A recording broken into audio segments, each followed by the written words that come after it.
Hello everyone, welcome again. आज है अपना एक्सरसाइज 4.4 क्वेश्चन नंबर 3। क्या ऐसी आम की बगिया बनाना संभव है जिसकी लंबाई चौड़ाई से दुगनी है और क्षेत्रफल 800 मीटर स्क्वायर है? यदि ऐसा है तो इसकी लंबाई और चौड़ाई ज्ञात करनी है।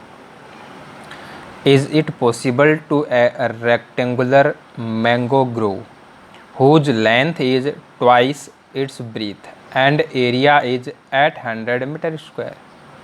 If so, find its length and breadth.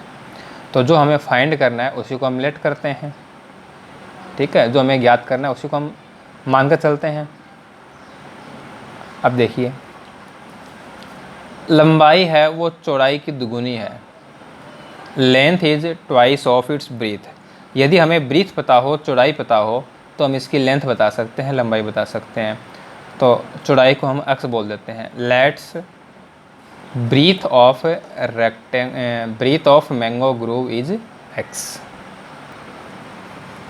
Late breadth of mango grove equal x metre. Then length equal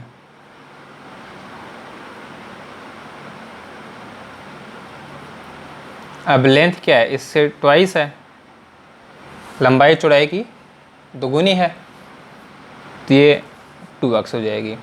अब इसमें बात की गई है क्षेत्रफल की, एरिया की। एरिया क्षेत्रफल 800 मीटर स्क्वायर। अब एरिया होगा क्या, लेंथ इंटू ब्रीथ, तो 2x multiply x equal 800। x से मल्टीप्लाई होगा, x स्क्वायर बन जाएगा, 2 का हो जाएगा ट्रांसपोजिशन, पक्षांतरण। x स्क्वायर इक्वल 400, तो x equal square root of 400 20, तो x है वो 20 हो गया। x क्या थी, breadth. So breadth is 20 metre and length is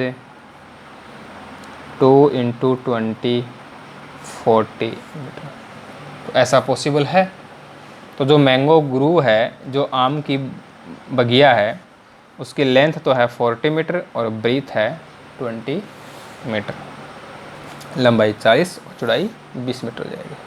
अब देखते हैं क्वेश्चन नंबर 4। अब देखिए क्वेश्चन नंबर 4। दो मित्रों की आयु का योग 20 वर्ष है। 4 वर्ष पूर्व उनकी आयु का गुणनफल 48 था। यदि यह जो सिचुएशन दे रखी है ये पॉसिबल है, तो हमें उनकी प्रेजेंट एज बतानी है, वर्तमान आयु ज्ञात करनी है। If the following situation is possible, so determine the present as.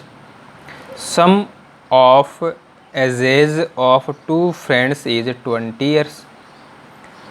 4 years ago the product of their ages was 48।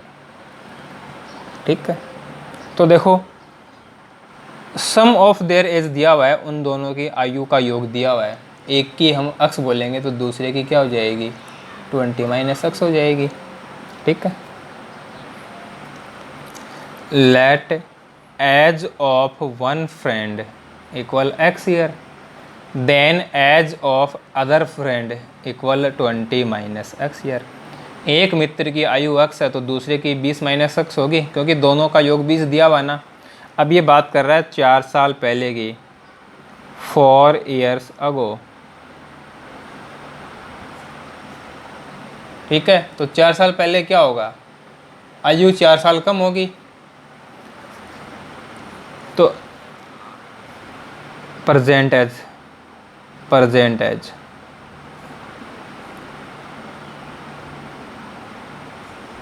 हमें प्रेजेंट एज बतानी है ना, तो ये प्रेजेंट एज लिया हमने। अब 4 year अगो, जिसकी एज आज x ईयर है, बिफोर 4 year उसकी क्या होगी, x माइनस 4 होगी। जिसकी 20 माइनस x है, 4 year अगो उसकी एज क्या होगी, 20 माइनस x माइनस 4 होगी। अब हमें क्वेश्चन में क्या बताया गया है कि इन दोनों की जो एज है, इसका प्रोडक्ट, इसका गुणनफल, तो इन दोनों को हम क्या कर देंगे, मल्टीप्लाई कर देंगे। तो ये हमें बताया हुआ है कि कितना है, 48 है। अब इसको सोल्व करें, x minus 4, 20 minus 4 16 minus x equal 48। x 16 से मल्टीप्लाई होगा, फिर माइनस एक्स से मल्टीप्लाई होगा, माइनस 4 16 से मल्टीप्लाई होगा, माइनस 4 माइनस एक्स से मल्टीप्लाई होगा, तो ये minus x square minus 64 plus 20x equal 48। इधर जाएंगे टर्म्स सारे के सारे, x square minus 20x plus 64 plus 48, ये कितना हो जाएगा, 112 है, इक्वल 0। अभी अपनी क्वाड्रेटिक इक्वेशन बन गई, इसको हमें क्या करना है, सोल्व करना है। तो ये अपनी क्वाड्रेटिक इक्वेशन हो गई, अब इसे हमें सोल्व करना है। तो देखो यहाँ पे तो 1 है और यहाँ पे 112 है, दोनों को मल्टीप्लाई किया तो 112 आ गया। तो हमें 112 के फैक्टर करने हैं जिससे हमें 20 मिल जाए। तो इसके फैक्टर तो पॉसिबल नहीं हो रहे। यदि फैक्टर पॉसिबल नहीं है तो इसका मतलब इसका कोई सॉल्यूशन नहीं है। यदि यहाँ से अपने समझ में ना आए, क्या पता हमसे फैक्टर ना हो पा रहे हो, ठीक है, तो क्वाड्रेटिक फार्मूला अप्लाई करके देख लो।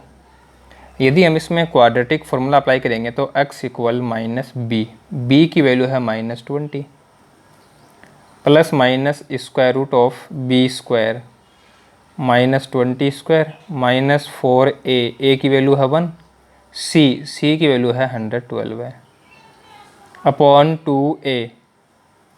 अब इसको सोल्व करेंगे, minus minus plus 20 plus minus root minus 20 square 400 minus 4 into 1 4 को मल्टीप्लाई करेंगे 112 से तो ये आ जाएगा 448 upon 2।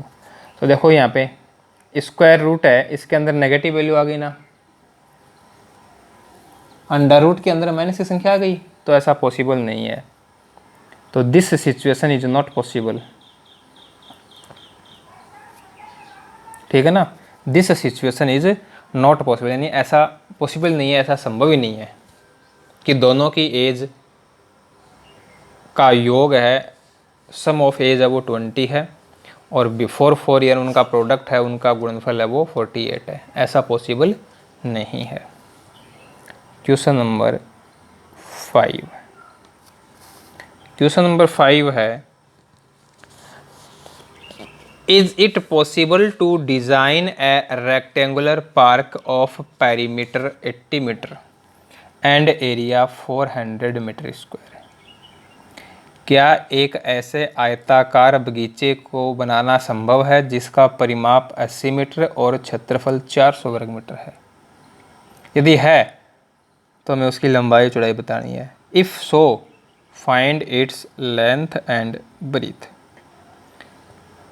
80 metre perimeter, 400 metre square area, ऐसा एक रेक्टेंगुलर पार्क बन सकता है क्या?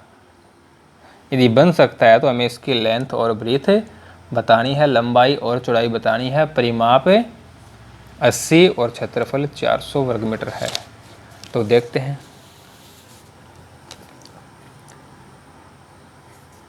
Late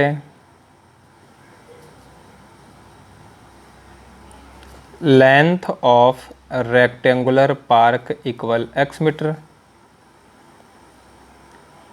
and breadth y metre. क्योंकि लेंथ और ब्रीथ में डायरेक्ट अपने पास कोई रिलेशन नहीं है, तो एक बार के लिए हम इसको y बोल देते हैं। लेंथ x मीटर है और ब्रीथ y मीटर है। अब हमें इसका पेरीमीटर दे रखा है, परिमाप दे रखा है, तो पेरीमीटर क्या होगा, 2 इंटू लेंथ प्लस ब्रीथ, तो x plus Y equal 80 upon 2 40। तो यहाँ से y की वैल्यू क्या हो जाएगी, 40 माइनस x हो जाएगी, ठीक है। अब हमें दिया हुआ है area of park, 800 metre square. क्या होता है? लेंथ इंटू ब्रीथ, तो x इंटू वाई। अब इसमें y की वैल्यू पुट कर दो फ्रॉम इक्वेशन 1। तो ये बन जाएगा 40x minus x square equal 800 by transposition x square minus 40x plus 800 equal 0। तो ये अपनी जो क्वाड्रेटिक इक्वेशन है वो बन गई। अब इसको सोल्व करना है, तो 800 के हमें फैक्टर करने हैं, 40 मिले तो क्या होंगे देखो इसमें। ओ सॉरी, एरिया है वो 400 है, 800 नहीं है, 400।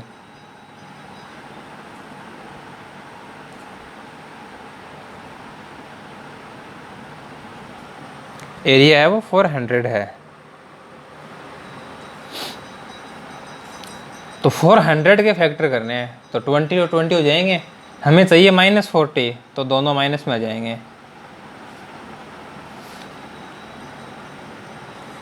x common x minus 20, minus 20 common x minus 20 equal 0। x minus 20 common x minus 20 equal 0। तो x minus 20 equal 0, then x equal 20। दोनों सेम ही है तो सेम वैल्यू आएगी। तो x की वैल्यू होगी 20, तो y क्या बनेगा? y इक्वल है 40 माइनस एक्स, यानी 40 माइनस 20। ये भी कितना आ गया? 20 आ गया। तो x भी 20 है, y भी 20 है, यानी इसकी लेंथ और ब्रीथ दोनों सेम होंगी, यानी ये स्क्वायर बन जाएगा, वर्ग बन जाएगा।